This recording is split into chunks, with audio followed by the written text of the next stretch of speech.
Assalamualaikum warahmatullahi wabarakatuh. Kami dari Universitas Muhammadiyah Lamongan, kelompok tugas IPE Interprofessional Education, melakukan tugas wawancara pada bioteknologi ataupun integrasi biologi dan teknologi pada pertanian khususnya. Nah, saya di sini Yan Pasya, ada rekan saya Mbak Uswa dan Mas Saifuddin, dan ada Bapak atau Mas ini yang bisa disebut rekan kita sebagai owner ataupun pemilik dari usaha petani muda ini, petani milenial. Ada Mas Denny dan ada Cak Munir, kita panggilnya lebih akrabnya gitu. Jadi ada dua topik ya nanti yang kita tanyakan. Yang pertama akan ditanyakan topik mengenai biologi, nanti ditanyakan oleh Mbak Uswa, dan saya di sini bertanyakan tentang pengaplikasian teknologi ya. Langsung saja ya. Kan menggunakan greenhouse ini kok apa keunggulannya dibandingkan yang menggunakan kayak tradisional secara tradisional?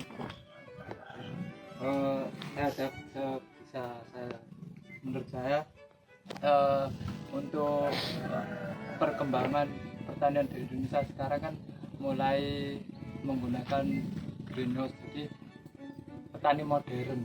Kita beralih ke kayak IT-nya dan penanggulangan dari segi serangan hama dan penyakit.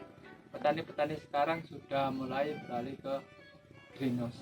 Jadi petani khusus milenial itu sudah ke greenhouse. Terus keunggulan dari greenhouse sendiri itu bisa meminimalisir terkait serangan hama dan penyakit. Nah, salah satunya biasanya kalau hamparan itu serangan hama itu sangat banyak karena tidak ada penghalangnya. Kalau di greenhouse itu kan ruangan tertutup kita. Jadi ada insect net, ada atap ya plastik UV itu sendiri. Jadi dari petani itu bisa memanfaatkan dan bisa meminimalisir serangan hama dan penyakit, itu salah satunya. Terus kan kalau di dalam greenhouse itu apakah ada kemungkinan bisa terkena hama juga? Untuk di dalam greenhouse itu bisa, cuman kecil, tingkat serangan juga kecil, jangan itu hanya beberapa persen saja. Contoh kayak jamur itu sudah pasti. Jamur itu bisa ada ruangannya terlalu radialnya sudah tempat itu juga salah satu muncul serangan jamur. Terus hama biasanya itu ada yang entah itu insect netnya itu berlubang atau plastik UV-nya itu sobek. Nah itu hama itu bisa masuk, kayak contohnya kayak kutu kebun, terus trip dan lain sebagainya itu bisa masuk. Jadi petani juga harus teliti sih untuk terkait peremajaan bangunannya greenhouse itu sendiri. Terus terkait solusinya gitu ada? Nah, solusinya ya petani harus siap siaga gitu loh. Jadi untuk selalu memantau pertumbuhan tanamannya, terus jangan lupa untuk insect net dan plastik UV kalau ada yang lubang silakan diperbaiki. Jadi itu bisa menanggulangi serangan hama. Terus varietas yang paling cocok untuk ditanam di greenhouse itu apa, Pak?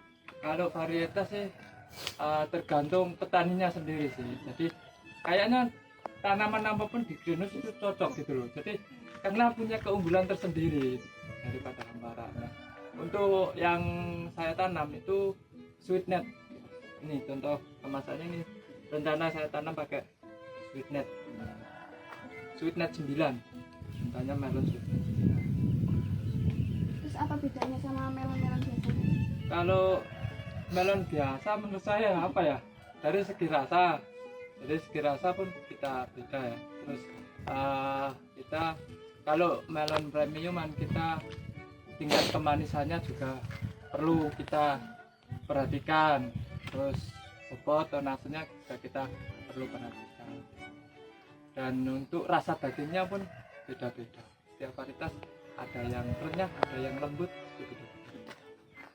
Terus bagaimana caranya untuk mengatur nutrisi di dalam greenhouse-nya gitu Pak? Kayak Oh. suhu, kelembapan juga tadi. Ya itu bisa pakai termometer gitu. Jadi untuk biasanya itu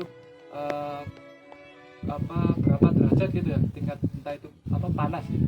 Itu bisa kita atur. Jadi tadi kan sudah ada alatnya sendiri ya untuk tes sensornya, itu kelembapannya berapa, terus kan ada SOP-nya sendiri. Jadi kalau misal kelembapannya terlalu tinggi bisa dikurangi, terus ruangannya kok panas, nah, filter itu tadi kan bisa kita nyalakan ya, kita nyalakan, terus ada kipas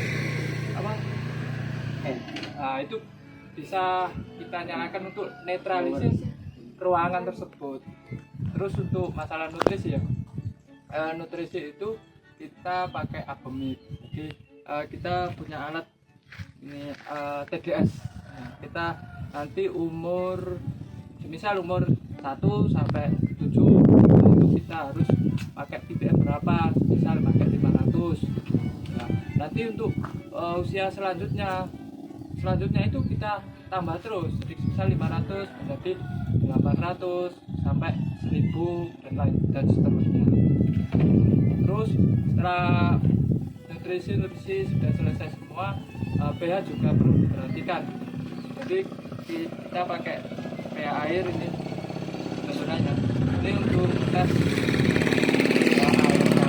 Jadi kalau misalkan pH-nya nggak netral, itu kan harus gimana kita harus menetralkan pH tersebut biar nanti tanaman bisa memakan nutrisi itu secara maksimal.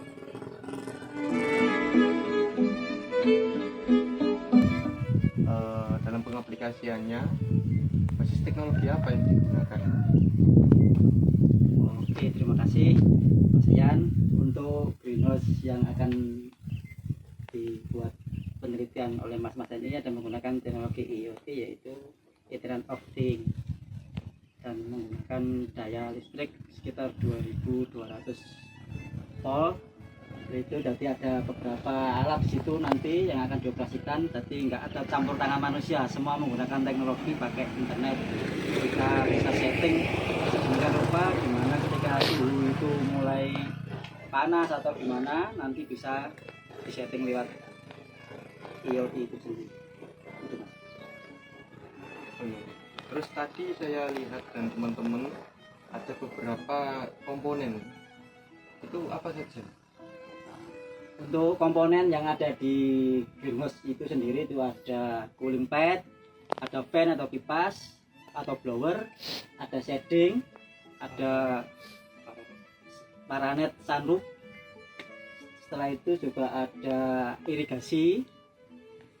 Nah, untuk cooling padnya sendiri itu ketika suhu kita misalnya suhu itu terlalu panas, cooling pad itu akan mengalir airnya akan mengalir lewat cooling pad itu sendiri, dan blowernya akan menyala. Setelah itu shading tutup samping itu akan membuka. Setelah itu setelah sampai selesai, yang atas sendiri itu akan menutup. Untuk roof fan-nya itu ada di atas, namanya roof fan, yang menggunakan paranet itu akan menutup ketika itu hawa itu terlalu panas. Nah, ketika hawa itu dingin, istilahnya suhu itu normal, fan-nya itu akan membuka, menutup, cooling pad-nya ini akan menutup sendiri. Jadi sistemnya sudah pakai IoT semua itu, jadi nanti kita itu nggak ada campur tangan manusia, kita tinggal menyeting saja otomasi gitu. Oh iya.